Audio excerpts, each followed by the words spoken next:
Yo, what's going on, everybody? It is 1 p.m. here in New Vienna, Iowa. That means it's time for another live stream. Today is Monday, August 15th, 2022. Hopefully you guys are doing okay. Today we're in a little bit of a different setup than normal, although pretty standard for for when I'm here back in Iowa. We are by the window here. There might be some traffic noise. I'm just going to go with the regular MacBook microphone for today. Hopefully that's not too distracting for you guys. Just because, I tried to keep things relatively simple and straightforward for while we're traveling this week. We're going to be here for another couple of days. So this will be the setup. Well, maybe we'll get it outside. I was going to sit outside, but grandma and grandpa mowed the lawn today, and that set a chain reaction in the neighborhood. So like lots of people are mowing and people are kind of wrapping up and stuff. So not sure that outside is a great time to be doing a live stream today, but maybe tomorrow, maybe Wednesday. So we'll see. Hopefully we'll be able to get out there and get you guys a change of scenery. Everyone that's listening on the podcast, you can't see the scenery anyway, but hopefully you are having a good run today. Today I had a workout on the track at Western Dubuque, getting ready for that 5K in September. Hopefully you guys are out there getting in that work too. And everyone watches this on YouTube later after the fact. Hopefully you are enjoying your day and at a relaxing point in your evening. All right, let's see who we got here. We've got Frank Lahulier's in the chat. So is 1 horsepower. JC says he's hello, checking in early, might not be able to stay long. We ran along the river in Boston Saturday, great weather and a welcome break from the heat. Heat is definitely, sorry, I was looking at another comment. It's been cold here. It's been like in the 60s when I go out for my run, which, not really cold, but like compared to normal summer temperatures, it's very, very balmy. And I feel like the heat has broken for a lot of people. So hopefully it's nice and comfortable where you guys are. I'll be in Boston next week. So I think we mentioned it in the last live stream, but I'll be going to Boston on Friday and then for Falmouth. But Saturday we'll do a group run, 8:30 a.m. at the, I think it's, there's a shoe store on Boylston. I think it's the Marathon Sports on Boylston. I'm not sure. I'll have to double check for you guys and confirm. But pencil in on your calendars, 8:30 a.m. In Boston if you want to join for the group run. Believe in the Run will be there. I'm not sure that they'll be at the run. I'm assuming they will be. Believe in the Run, Ashley Mateo, Tommy runs. So come and say hi to everyone and we can go and enjoy some miles. You could demo some Asics shoes, Nova Blast 3s, Glide Ride 3s. A couple more models will be available for you to test out if you want to take them for a spin. And then I think they're going to raffle off some shoes afterwards. So I'll be in Boston next week. All right, we got Sean Devlin says, hey, everyone. And Terrence says, to 1 HP. He says, I'm curious, Cole always says horsepower, but are actually hit points? That's a good point. 1 hit point, I get it. That could be it too. I don't know. We'll have to see what we hear from. Oh, okay. 1 HP says, it started as hit point, some of it 100%. Oh, okay, I see that. Another say horsepower. I don't really care. All right, so there we go. We'll have to go with 1 hit point. But I also like horsepower too. Eric says, hey, hope everyone is well. 5 days from Leadville 100 and feeling the taper twitches. No injuries that I know of at least, so that's good. Cheers. Well, there's still 5 more days of taper left, so I'm sure that the phantom injuries will appear, but remember, they're just phantom injuries. Good luck to you. Frank was mentioning earlier in the chat that some race results from recently. He says, what does Killian losing Sierra Zinal say about UTMB? Was using the race as a tune-up? Will he have enough time to recover? It's an interesting thought because, he was one of those guys that kind of like retired, but didn't retire. At least that was my understanding of his leaving of Solomon. And so, an interesting kind of situation. I feel like you can't ever count him out if he's in the race, but a 5th place finish. He didn't mention anything, I think, in some of his social media posts afterwards. He congratulated the finishers and he said it was a great race. The crowds were awesome, that kind of thing. So interesting to see like kind of what the strategy is. Maybe he thinks he's getting older. He doesn't need to go all out that close to UTMB, but I don't know. It'll be interesting to see what ends up happening. Frank follows up saying, will some Kenyan we don't know about beat Killian and Jim?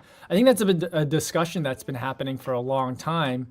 kind of like the Kenyans and the East Africans tend to favor the marathon races because that's where, well, the areas that they tend to train and live are conducive to marathon training, but also that's where a lot of like the appearance fees and prize money tends to be for kind of like single day payouts, big risk, big reward kind of events.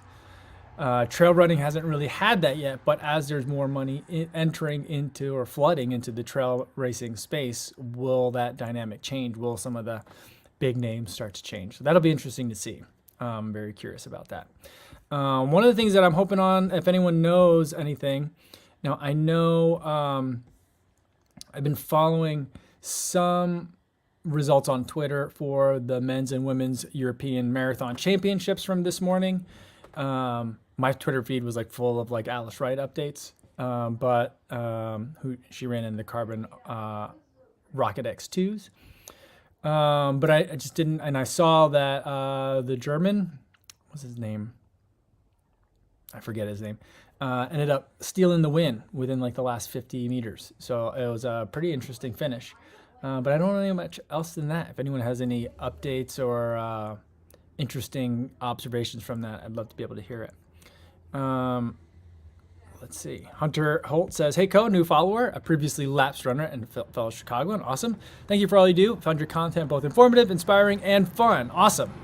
Well, that's what I mean. Like, fun is kind of like the first thing. Informative, I mean, I also hope for that too, but I'm also very flattered when people find it inspiring. So thanks. Welcome here, Hunter.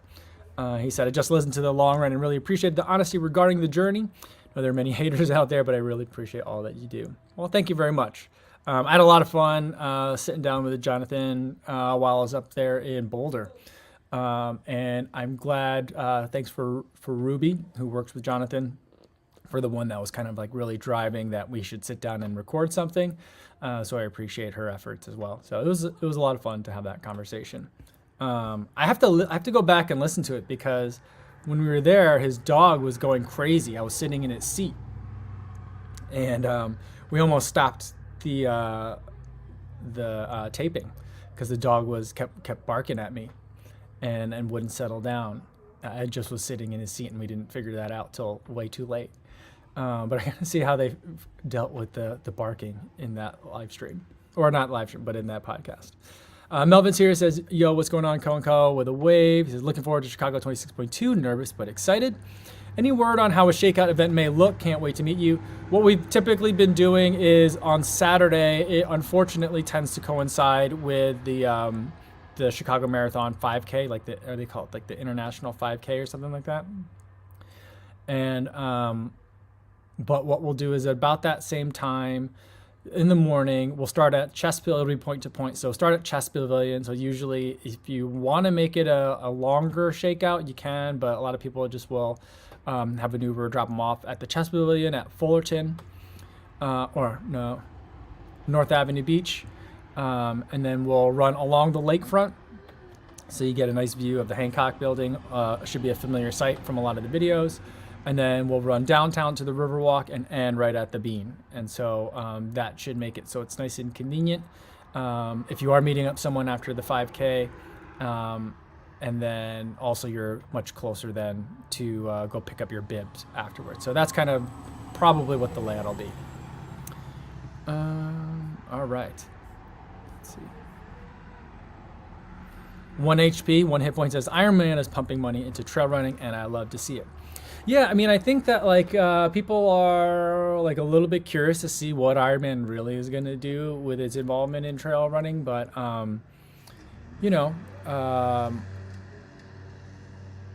there's a lot of parallels. A lot of people have been saying that like ultra running is the next triathlon, but and a lot of people in the ultra running space have come from the triathlon world, but it'll be interesting to see what their involvement really does to it, because I do feel like in a lot of ways like triathlon and ultra marathoning, like I can see how it appeals to the same people, but also it's a very different vibe, and so like it'll be interesting to see how they handle it. But I guess it's been a little while now where they've been more involved, so yeah, I'm interested to see how it goes. Vaibhav Gubade says, hi, Kafuzi, what's your take on the Saucony Kinvara 13? I'm not sure which Kinvara they're on now. Is it the 13? I ran in the 11 and the 9. And the 9 was a shoe that I couldn't really run too much in. I don't think it was a shoe made for me. As someone that runs like higher mileage and road marathons, I don't think it's like a marathoner shoe. For marathoners, it's more of like a speed day shoe. Lightweight, low profile, faster workout shoe. I ran on the track a lot. The 11 changed a little bit and got a little bit more daily trainer-ish. But then I feel like subsequent versions have been reverting back to what the Kinvara was and is supposed to be, which is kind of like that Kinvara 9. So for me, it's not something that I like really am like high on my list of shoes I want to review, because it's not kind of like in my wheelhouse for training. And like the Kinvara doesn't really change that much from year to year, it seems. And so it's not something that I'm like super interested in all the time, because that kind of shoe is just not one that I use a lot. But if you are training for 5Ks, if you're doing a little bit more track work, then I feel like the Kinvara is something that's a little bit more interesting. All right. Brian Castro says, hey, all, ran the Akron Goodyear half marathon and PR with a 1:30:51. Awesome work. Any thoughts on maintaining this pace to the marathon, shooting for sub 3? Yeah, I mean, there's a lot of ways to look at it. I think that, you know, the two things that I would recommend doing are the kinds of things that I do, but I also think apply to most people as they're looking to improve their marathon times is, you know, increase mileage. Running more is usually the answer to most of the running questions that I get.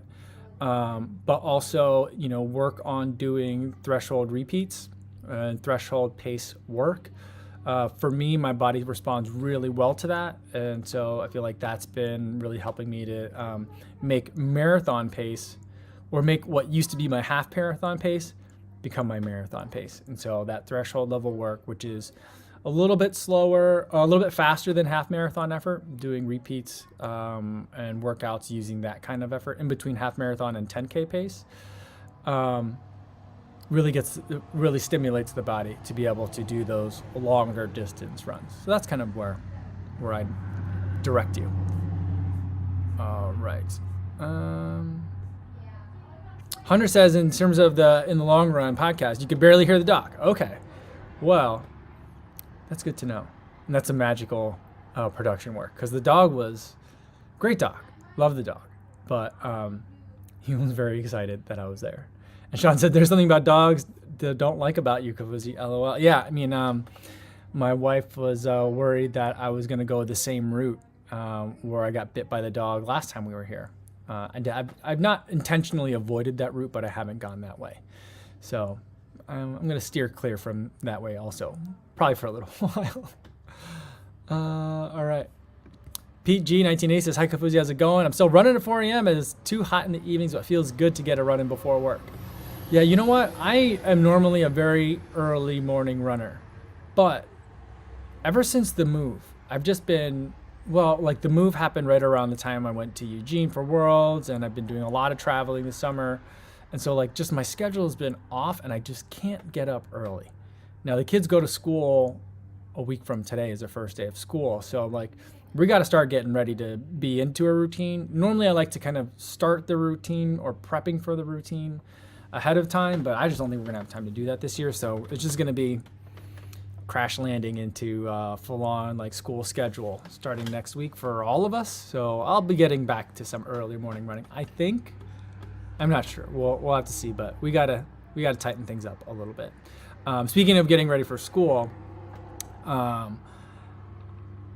apparently in my daughter's school there is cross country available at her age, which I didn't think was a common thing. I don't remember it being at this early of an age. She's going to be in the 5th grade.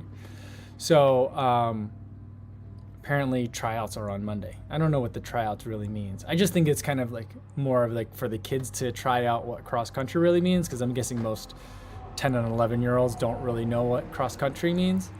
And so yesterday I did take my daughter out for a little bit of run. I was like, hey, your season starts in a week. We got to do some running. So we just took it easy. We did 10 times 2 minutes conversational pace for her, and 1 minute of walking. And she was pretty tired by the end. I feel like she was, trying to like pick up from where we had left off at Girls on the Run when she did that 5K. So, we're gonna have to have a talk maybe on our next run about like the ups and downs of fitness, So we'll see. But I'm excited to see her getting ready. I'm excited to see like what her workouts are going to be like and what her training schedule is going to be like. So that'll be interesting to see. I can't wait to go to a meet. I'm going to be the crazy guy for sure. Dan Mill says, what's been your weekly mileage this last year? It depends, Dan, on if I'm training for something or not and what I'm training for. Right now, I'm training for a fast 5K. And last week, I hit 62 miles or so, which felt like fine, but is probably like higher than it needs to be. I mean, I could do more if I want to do better, but based on like kind of like where my ability to handle 5K speed work is, like 50 to 60, I think is about right.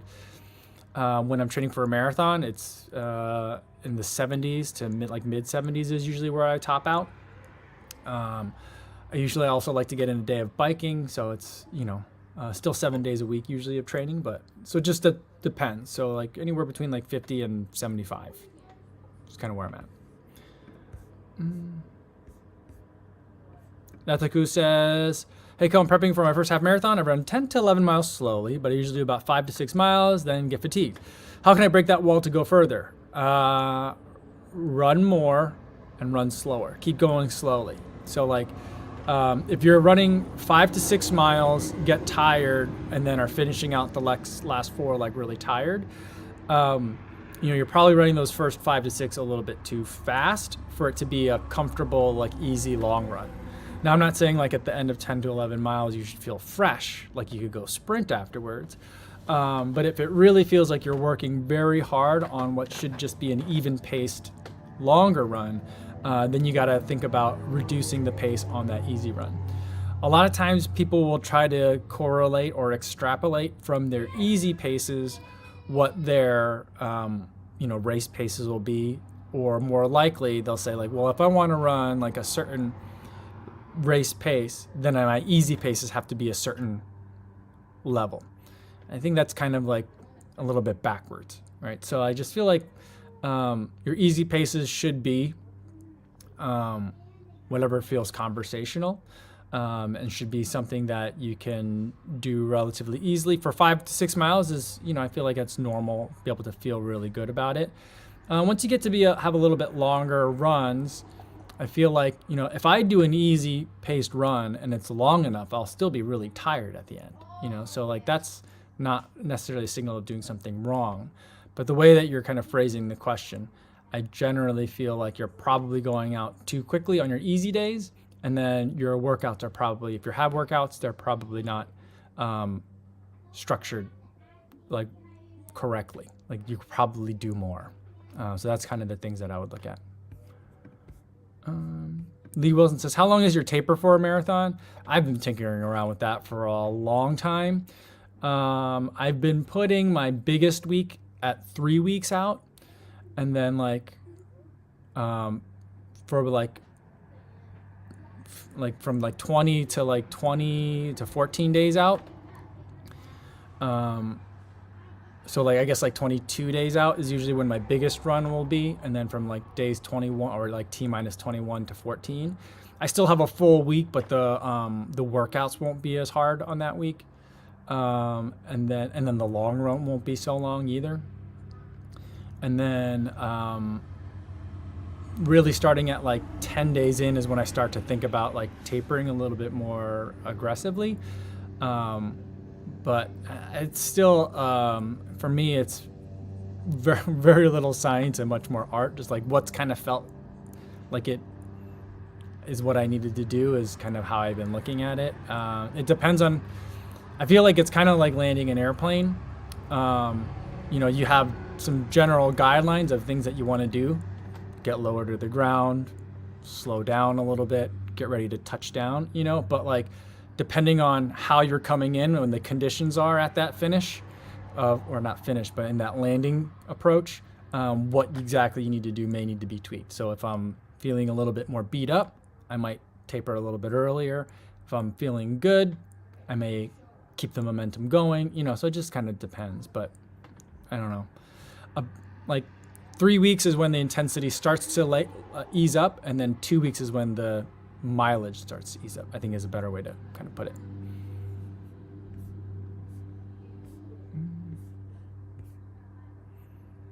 Tactical Foil says, I've been having some slight soreness / pain in the back of my knee that kind of transitions to runner's knee pain when I run. How long would you rest when you went through your runner's knee bout? I mean, it depends. Like, so there was a long arc, a story arc in terms of like how long that took. At first I took like a couple of days off to see if just a couple of days off of rest would do it. That clearly didn't do it. Then there was a lot of experimenting on terms of like, what does my knee need to feel better? I tried knee braces and all that kind of stuff. So there wasn't like a set amount of like, I did, there's no formula, like 50 minutes of exercise, then, like a day and a half of nothing like that. So it was kind of like, I started figuring out what was causing the knee pain, or at least I had some ideas on what was causing the knee pain and working on that.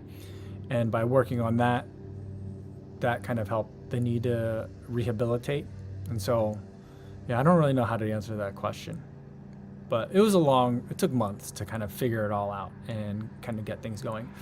One of the things that I will note is that I read a lot of stuff that was like, oh yeah, I had this kind of pain in my knee. I felt like it was kind of like runner's knee or some sort of tendinopathy. And I started doing these exercises and like instantly I felt better.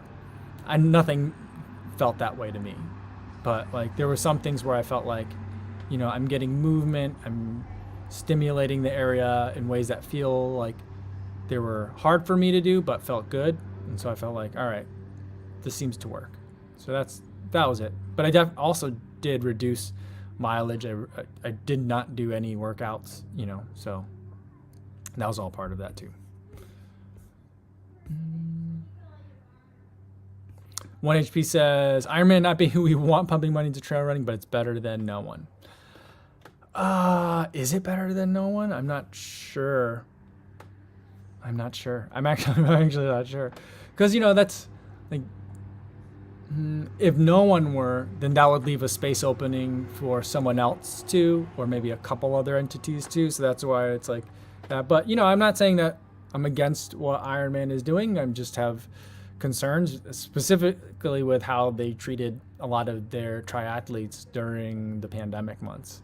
And also the way that they like kind of really police their Ironman trade names and IP. It just seems really strange. And so it's just, I don't know.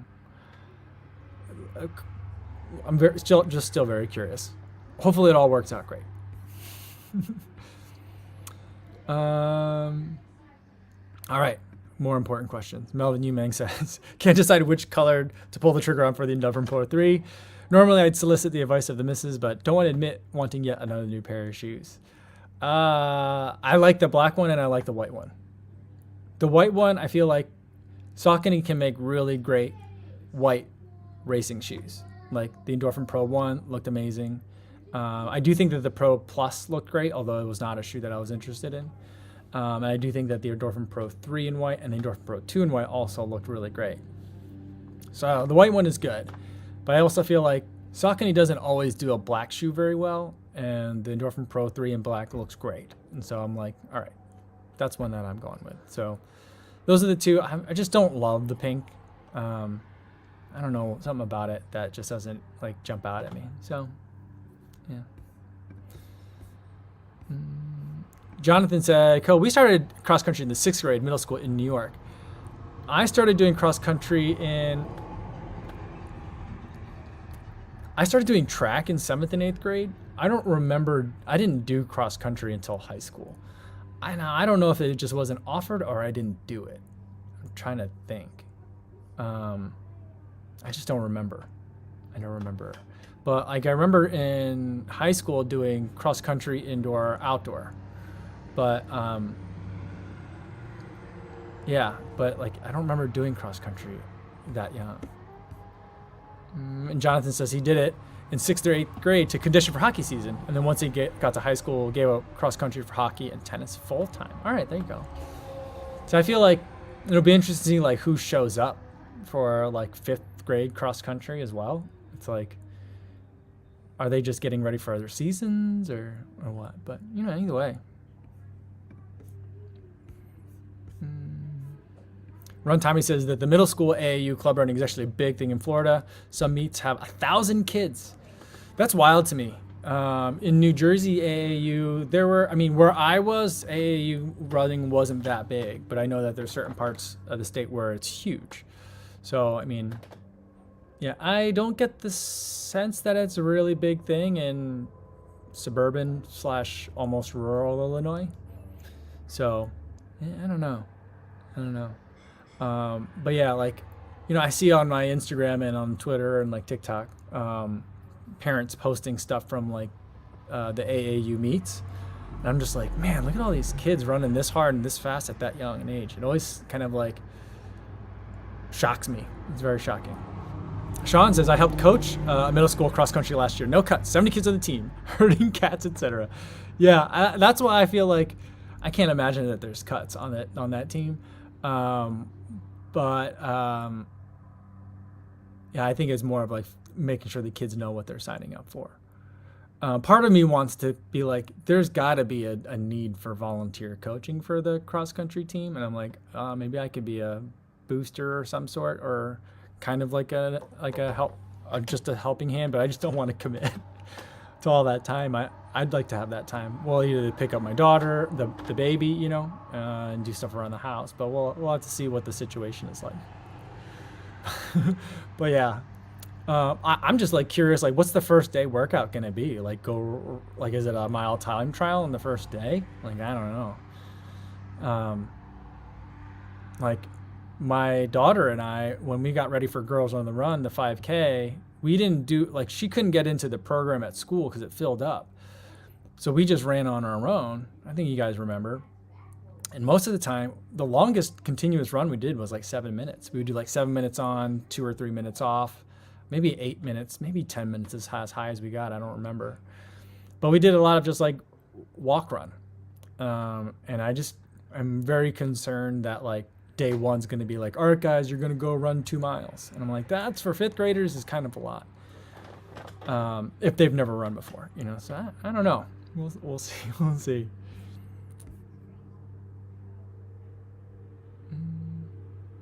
Sean Marshall says, Kofuzi important. Let's get serious. What's your favorite kind of pickle?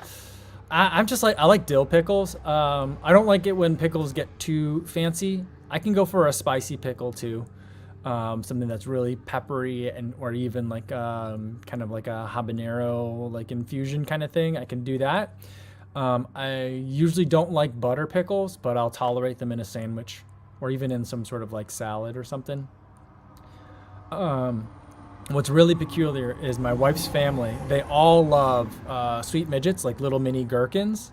Like they'll just buy a jar and put it, like if they do like a veggie tray, it'll be like carrots, peppers, cucumbers, like little cherry tomatoes, and like a section for little gherkins.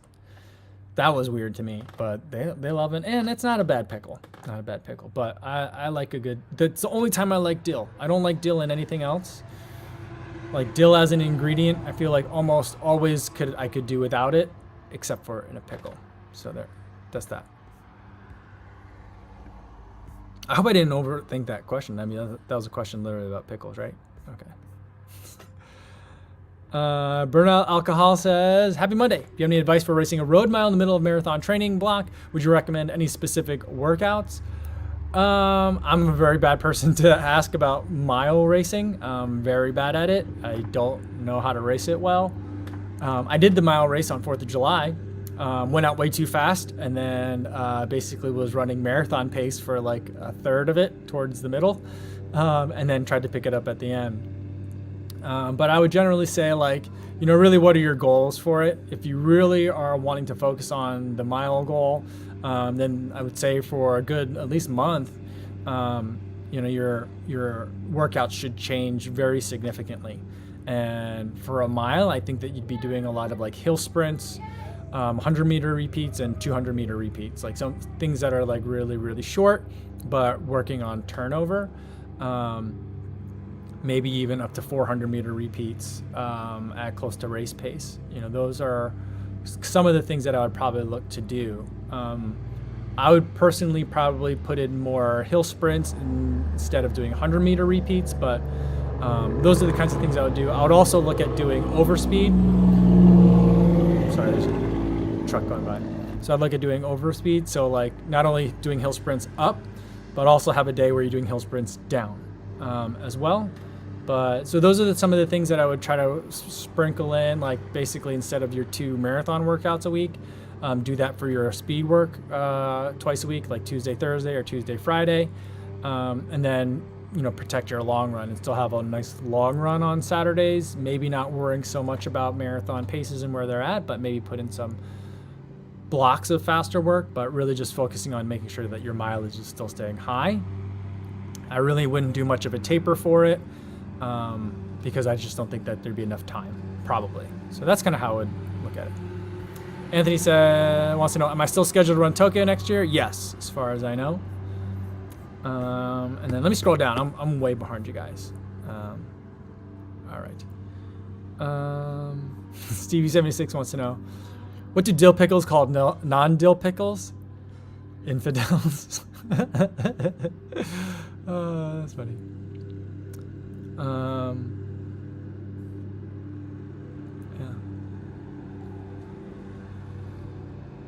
All right.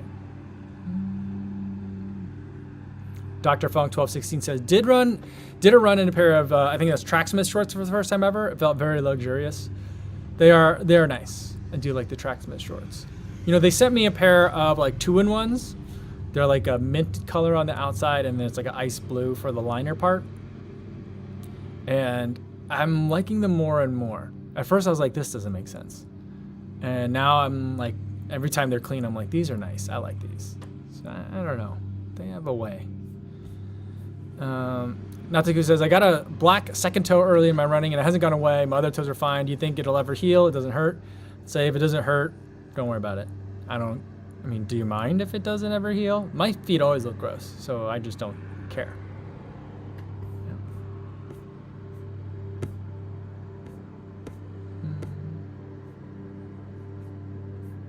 Sean says, put some dill on the grilled salmon and you change your mind about dill.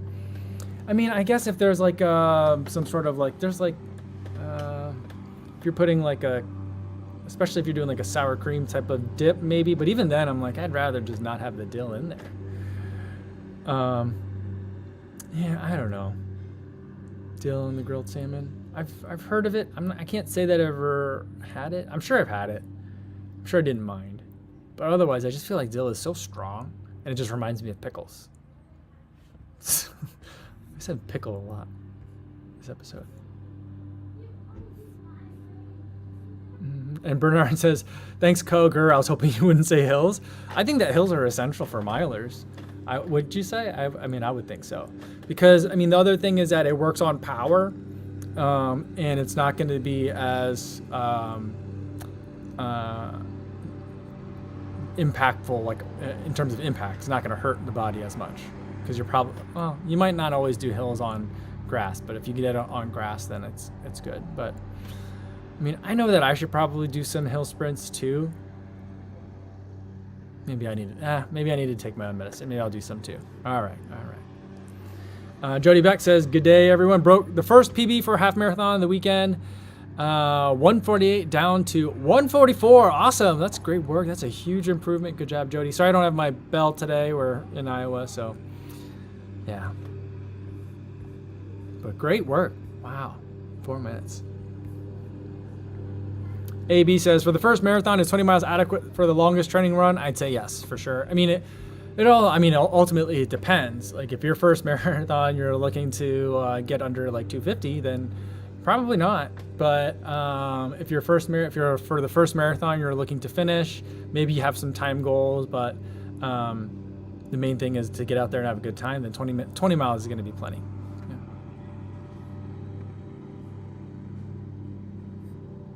Davin wants to know, I might be alone here, but I like to eat Kalamata olives on my long runs, is there anything that you like to eat that might be considered not normal?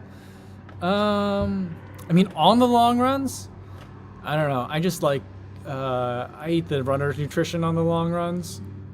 Mostly science and sport. For my racing, I'll have the Martin gels. I also like Huma Chia Plus. I take the Unived. So like those are the ones that I tend to have goo. But I generally keep it to gels. I think that for when I did the ultra and I was out there for a little bit longer and sweating a lot more, I really just wanted to run with a bag of potato chips.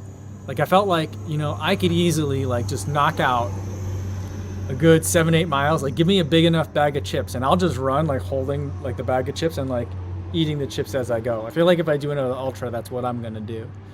And just kind of like very casually run with chips. I really craved a lot of crunchy salty, so chips was it. Like I felt like I probably could have eaten like a bunch of French fries even though it was really hot. Tater tots, like something in the potato family. But mainly just like chips, salty chips. That's what I wanted to have. Sean said for cross country, we had a bunch of kids who would sprint to the woods and then walk. My job was to sweep the 2-mile course. I tried to offer encouragement, but my sense is that their parents made them join cross country. Yeah, like my daughter and I, we were trying to figure out, I mean, well, it was me just kind of figuring out, trying to like wonder what a fifth grade cross country race would look like. I was guessing it'd probably be 2 miles. And then I was wondering, like, do they make the girls run a different distance than the boys? Because I was like, I remember in high school, even in high school, I graduated from high school in the 90s. Boys cross country did 5K, the girls did 3K. It was a different course. I'm trying to think, maybe some of the bigger meets that the women did 5K, but I don't remember. I feel like it was still different. I don't know.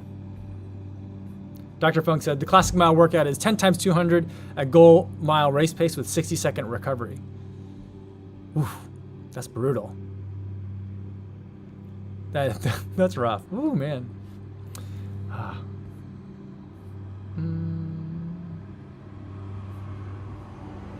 Dr. Funk says, or 10 times 400 meters at mile pace.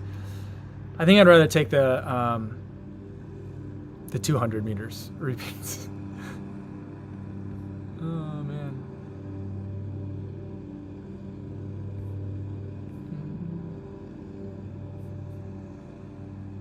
Jen Blindert says, I make my own hamburger buns with dill in them. They're delicious. Oh, I could see that. I think I might actually enjoy that. But it's because I would be expecting a pickle-ish flavor overall. You know, that's impressive. You make your own hamburger buns. I just feel like hamburger buns, people expect like a certain level of like cakiness to them. Although I used to make my own hamburger pretzel buns. Those ended up being really good. I enjoy pretzel buns because I feel like burgers tend to get a little bit bigger than they need to be. The ratio of like meat to bun is always off. And so if you have a pretzel bun, it kind of balances things out a little bit. Now I'm thinking about how to put dill in a bun. Dill in a bun, that's just, I don't know why that's blowing my mind, but I don't know. It's a great idea. Time to Run says, hey, Co, appreciate your brother. Do you have good recs for pocketed half tights? My favorites are the Rabbit. I think they're just, I forget what they're called. The Rabbit half tights. They got one pocket on each side and then a zipper pocket in the back. John G makes really good half tights. They have many, many pockets. And then Roadrunner Sports. They're called like the Challenger half tight. They have a 7-inch and a 9-inch. I prefer the 7-inch.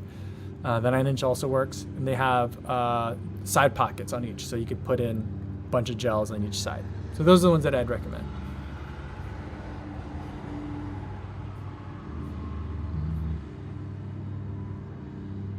Andrew says, his upcoming trail race dropped the finalized course, 1,500 feet of gain over 13.1. Let's go. That's a good amount. That's a good amount. That's going to be hilly. It's going to be hilly. Have fun. Have fun with that one.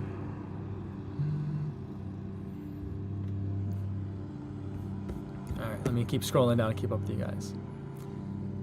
Stephen Lewing says, do people wear underwear under half tights? If they don't have a liner, then I do. Yes.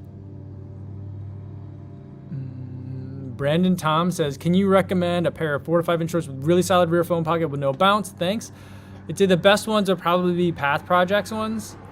I guess it would depend on the size of your phone if they would fit, but they fit my phone and they have the least amount of bounce.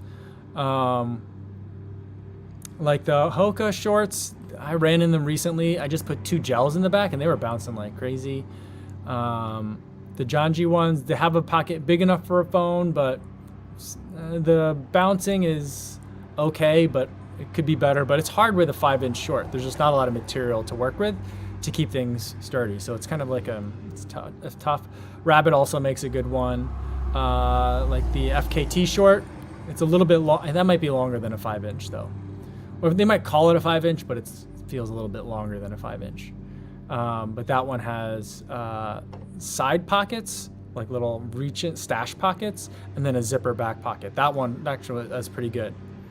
It's a good one.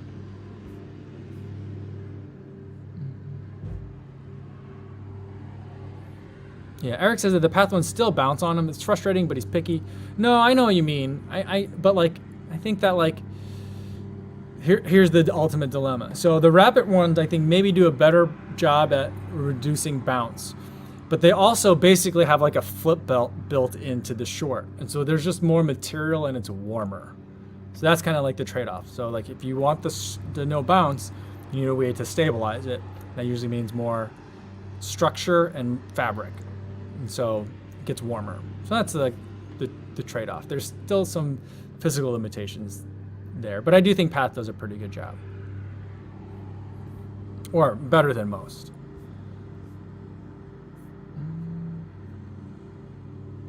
AB says, I'm trying to get my 7-year-old daughter into running. Any helpful advice, tips? For me, I would just say ask her if she wants to go play or go for a run and make it really short, you know? So like just at 7 years old, I would say positive, like try to make only positive experiences. So it's like maybe when you come back for your run, you know, see if she'll want to go run around for a little bit. Or if you're taking her to the park or the playground, see if she wants to run around a little bit before you guys head home.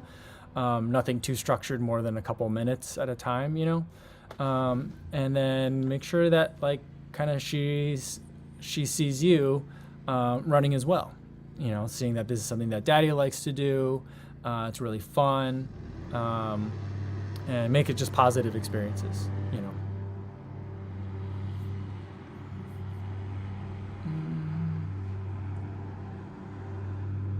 Scott says, when I need to take my phone, I use a flip belt. I'm getting to that point where I'm just like, let's put it in the flip belt. But, because I normally just will run with an old Apple Watch to take the place of the phone.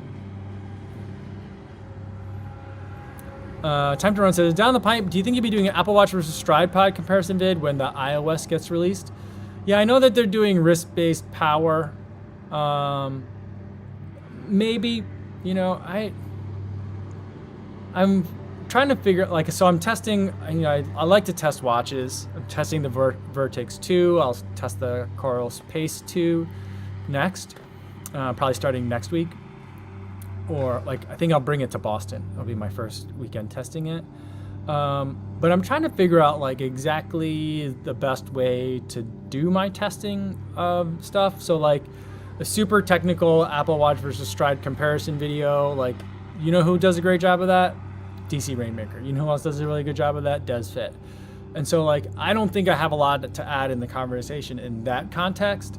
So I'm trying to figure out a way to like, how do I package similar information without trying to get super technical and into the details, but not also being so like topical that it's not helpful. So I'm trying to figure that out. I think I don't know if my Apple Watch 4 will get that update. It might, wrist-based power, but I mean, yeah. So the ultimate thing is with the Apple Watch, I just don't like running with the Apple Watch. I run with one every day, but I use it to listen to music or podcasts or audiobooks. And I use a running watch to do the running part because my Apple Watch dies all the time. So that's the thing. All right, let's do a couple more and then I gotta get going for today. Andrew says, I've given up on using the pockets in any of my shorts and won't put a phone in my half tights. So the flip out has become a piece of kit I use every day. You won't put a phone in the half tights? Is it because it gets too wet? Is that what it is? Huh.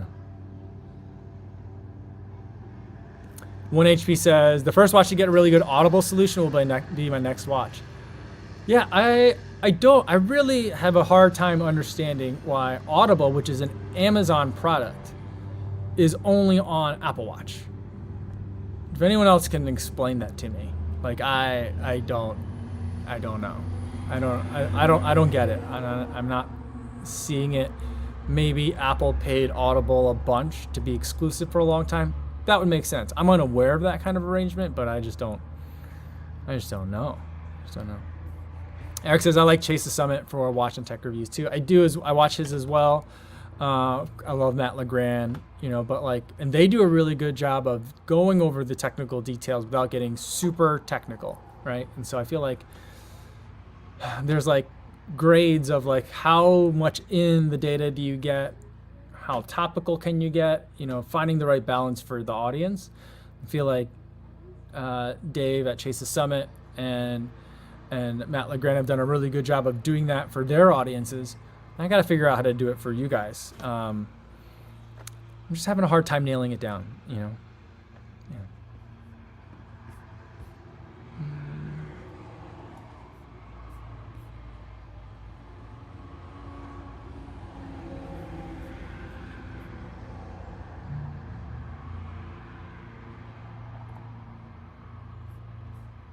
Hey, Flores is here. What's going on? Hey, how are you feeling for the Chicago Marathon? I feel like it's a race that's going to sneak up on me because I'm doing some 5K work now, and I am doing, and then I'm not really doing a lot of marathon work. The only thing that's kind of saving me is that like I'm getting all these like super shoes in, and so I'm trying to do testing on those. So I got to do some marathon pace work, some threshold level work and stuff like that. So that's kind of helping, but the mileage has been really low. Speed work has been more geared towards 5K, but I think some of my time goals are going to be a little bit different. So I'm not looking to run a super fast time. I'm going to have to confer with my running buddy. I'm going to be running with him, seeing kind of like what time he's shooting for, but I think he's shooting anywhere in the 325 to 320 pace. So I'm not too concerned that like I have to do a ton of very specific training, but I'm still, still a marathon. Still need to do some longer runs in there. So I'm trying to figure out how I'm going to get it all in. But even after the 5K is on September 10th. So even then I'll still have like 3 weeks where I'll be able to do some very specific marathon training. And I think that'll probably be enough to get me to where I need to be on race day. So yeah.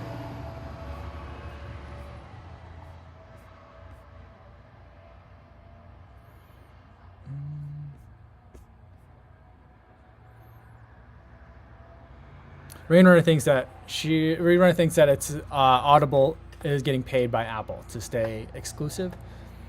But do you think that happened? That must have been like a long-term arrangement before Audible was bought by Amazon. Did Audible start out as an Amazon product, or did Audible get bought by Amazon?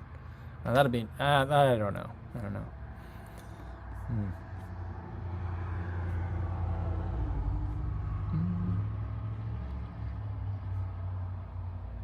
Terrence, who uses the compression shorts by Wolico. If he needs the phone, you can wear them alone, but I usually wear a pair of run shorts over them. Oh. I see ads for that all the time. Okay. Maybe I'll have to try those out. Flora says super shoes for the win. Looking forward to seeing you there. Awesome. Well, I can't wait to see you there too. Hopefully your training is going well. All right. I think that's going to be a good place to leave it for today, guys. Tomorrow, I'm hoping to put out a video on a DJI product that I've been using a lot lately. I'll kind of tease it there. It's not what you guys think. Or maybe it is what you guys think. But I got to figure out a time to film that. And I'm trying to figure out the right place to do that. So hopefully that'll be done tomorrow. But otherwise, we'll do another live stream. I'm going to try to do another game tomorrow. Last week we played Name That Strava. I really enjoyed that. But I have another game that I have in mind. It's going to require me to do a little bit more research, but I think it's going to be fun. So make sure you come by tomorrow. We'll play that game, and we'll have hopefully we'll have a lot of fun. And until then, be safe out there, everybody, and thanks.